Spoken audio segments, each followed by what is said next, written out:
Welcome back to my channel. आप लोगों ने देखा मैं आई हूँ अपनी भाभी के घर शादी में और हल्दी मेहंदी का प्रोग्राम हो चुका था। आज था शादी वाला दिन, तो रात को हम लोग सो गए थे। पहले हम लोग पार्टी करने वाले थे ब्राइड टू बी की, लेकिन मेहंदी वाले भैया आ गए थे। मेहंदी लगाते लगाते उन्हें 2 से 3 बज गए थे, तो फाइनली हम लोग फिर सो गए थे क्योंकि बहुत टाइम लग रहा था मेहंदी लगाने में। तो सुबह जब हम जागे तो सबसे पहले हाथ मुंह धोया, फ्रेश हो गए थे। यहाँ पर सब लोग रेडी हो रहे थे हम लोग, क्योंकि हमें ब्राइड टू बी की पार्टी अभी करनी थी, क्योंकि उसके बाद मैं जाने वाली थी नानी के घर, वहीं से मैं शादी को अटेंड करूँगी शाम को। तो यहाँ पर हम लोग रेडी हो चुके थे पार्टी करने के लिए। खूब सारा डांस मस्ती होने वाला था। अभी हम लोग सुबह जल्दी जाग गए थे, इसलिए हम लोगों ने सोचा कि क्यों ना धमाल कर दिया जाए थोड़ा सा। ये रात वाली क्लिप है, क्योंकि हम लोग रात में भी रेडी हुए थे पार्टी के लिए, लेकिन पार्टी कैंसिल हो गई थी। रात में हमने खूब सारा डांस किया, भाभी सारे बच्चे मिलके इतना नाचे हैं कि सुबह हमारे पैरों ने जवाब दे दिया था। खड़ा हुआ नहीं जा रहा था, लेकिन रात भर बहुत ज़्यादा मस्ती करी। फिर सुबह उठ के सबसे पहले चाय नाश्ता किया, उसके बाद हम लग गए थे अपनी पार्टी की शुरुआत में। आज था शादी वाला दिन, तो सुबह उठते ही हमारी ब्राइड की आंखों में आंसू आ गए थे, क्योंकि घर से जाने का दुख सब लोग जानते हैं। फिर हमने उसे थोड़ा सा कन्विंस किया और अपनी पार्टी के लिए रेडी कर लिया था। और हमारी ब्राइड आज बहुत खूबसूरत लग रही थी। शाम की शादी के लिए जो नूर आना था वो अभी से ही आ चुका था।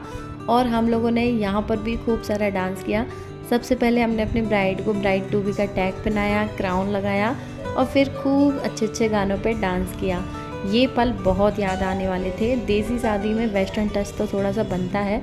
पहले तो पार्टी का मेन्यू बहुत सारा था, लेकिन हमारी पार्टी की टाइमिंग थी सुबह के 7 बजे। सुबह के 7 बजे उठकर पार्टी करना, ये तो हम लोगों से ही सीखा जा सकता है, क्योंकि ये टाइम निकल जाता तो अफसोस रह जाता कि हमने ये मोमेंट नहीं जी पाया। तो हमने सुबह उठते ही चाय नाश्ता किया। मनु अपने फ़ोन में लगी हुई थी और हम अपने डांस में लगे हुए थे, क्योंकि हमको तो पार्टी करने में बहुत मज़ा आ रहा था। सबसे पहले हमने ब्राइड को कंसोल किया थोड़ा सा। हमने थोड़ा सा मटक मुटक के उसको थोड़ा सा मन उसका बहलाया, क्योंकि सुबह से वो बहुत ज़्यादा सैड थी। लेकिन उसके बाद जो हमारी ब्राइड नाची है, आहा क्या ही बताएं, इतने ठुमके मारे हैं। साथ में खूब सारे पोज, खूब सारे फ़ोटोज़ वगैरह निकाले और खूब अच्छी अच्छी मेमोरीज क्रिएट की। आप लोग भी अपनी ज़िंदगी का एक एक पल बहुत ही खुशी के साथ जियो, क्योंकि नहीं पता कि कल क्या होगा। खूब सारा डांस करने के बाद थक हार गए थे हम लोग। उसके बाद ब्रेकफास्ट भी आ गया था। ब्रेकफास्ट में बनाया था मटर पुलाव, बहुत ही टेस्टी सा था। और उसके साथ साथ में थी कोल्ड ड्रिंक। हमारी ब्राइड को आप लोग देख सकते हो, खाने को ऐसे देख रही थी कि शाम को इसको मिलेगा कि नहीं। उसके बाद सबने बैठ के साथ में अपना ब्रेकफास्ट किया, कोल्ड ड्रिंक ख़त्म करी। उसके बाद मैं चली गई थी नानी के घर, क्योंकि इतनी ज़्यादा थक गई थी कि मैंने कुछ रिकॉर्ड ही नहीं किया। ये क्लिप है शाम की, जब मैं सोकर उठी थी। उसके बाद मैं चली गई थी मार्केट, क्योंकि मुझे छोटा मोटा कुछ सामान लेना था।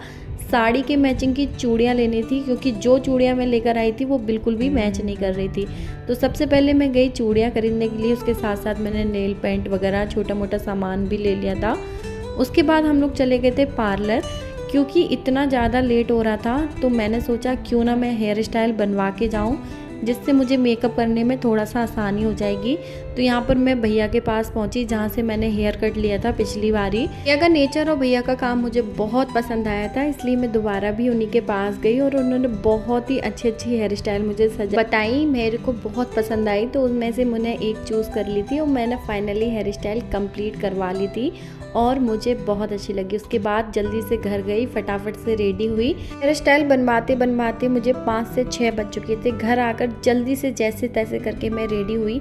मैं हर बार सोचती हूँ कि मैं ऐसे रेडी होंगी, वैसे रेडी होंगी, और खूब सारी प्लानिंग प्लॉटिंग होती है, लेकिन जब रेडी होने का टाइम आता है सब कुछ इतना जल्दी जल्दी होता है कि सारी प्लानिंग प्लॉटिंग रखी रह जाती है। पहले मैंने सोचा था ओपन पल्ले की साड़ी पहनूंगी, लेकिन बच्चों के साथ नहीं एडजस्ट हो पाती है, तो मैंने अच्छे से साड़ी अपनी पिनअप कर ली थी और यहाँ पर मैं रेडी हो चुकी थी। अभी भी मैं अपने लुक से बिल्कुल भी सेटिस्फाई नहीं थी, पर टाइम हो रहा था तो हम लोग फंक्शन के लिए निकल चुके थे।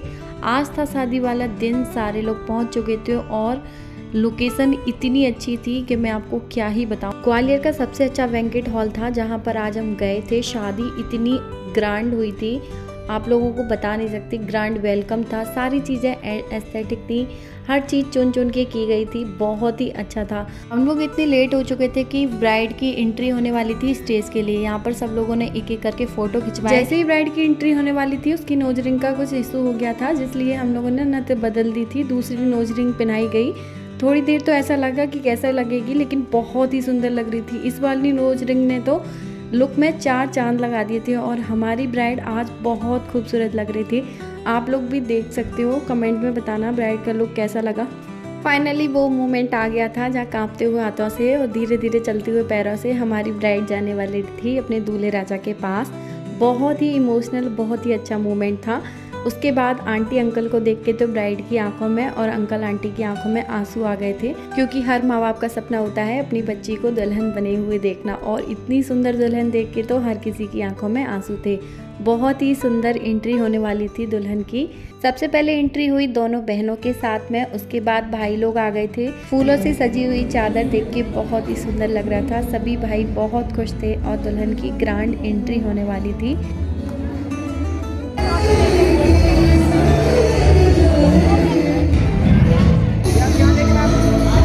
थोड़ी दूर चलने के बाद मम्मी पापा भी साथ में आए थे, क्योंकि अगली एंट्री उनके साथ में थी।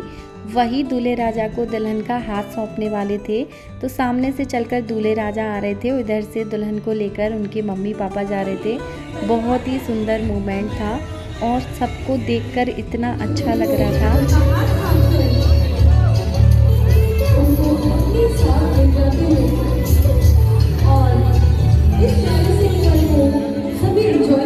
हर लड़की का सपना होता है कि उसकी शादी सबसे ग्रैंड हो, और आज एक लड़की का सपना पूरा हो रहा था, तो मैं तो बहुत ही ज़्यादा खुश थी।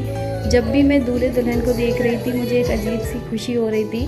भगवान करे ये लोग हमेशा साथ रहें, खुश रहें। और ये वाला मोमेंट तो बहुत ही इमोशनल करने वाला था। जब आंटी अंकल ने दूल्हे राजा को दुल्हन का हाथ सौंपा तो सबकी आंखों में आंसू आ गए थे, लेकिन खुशी के आंसू थे। उसके बाद हम सब कज़न्स की मस्ती शुरू हो चुकी थी। उधर हो रहा था स्टेज प्रोग्राम और इधर हो रहा था हम लोगों का डांस, मस्ती, चिल्लाना। इतना मज़ा आ रहा था ना कि क्या ही बोले। सबके साथ फ़ोटोज़ वगैरह क्लिक करवाए।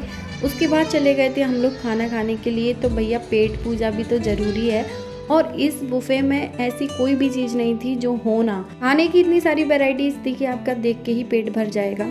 सबसे पहले मैं पहुंची पानी पूरी के काउंटर पे, क्योंकि मुझे कुछ तीखा और चटपटा खाना था। पानी पूरी का स्वाद बहुत ही अच्छा था। मैंने 2-3 पानी पूरी खाई, उसके बाद मैं मनु को लेकर बैठ गई थी। फिर मेरे जो भाइयों ने खुशामद करी है, एक एक करके सारी चीज़ें मुझे लाकर टेस्ट करवाई।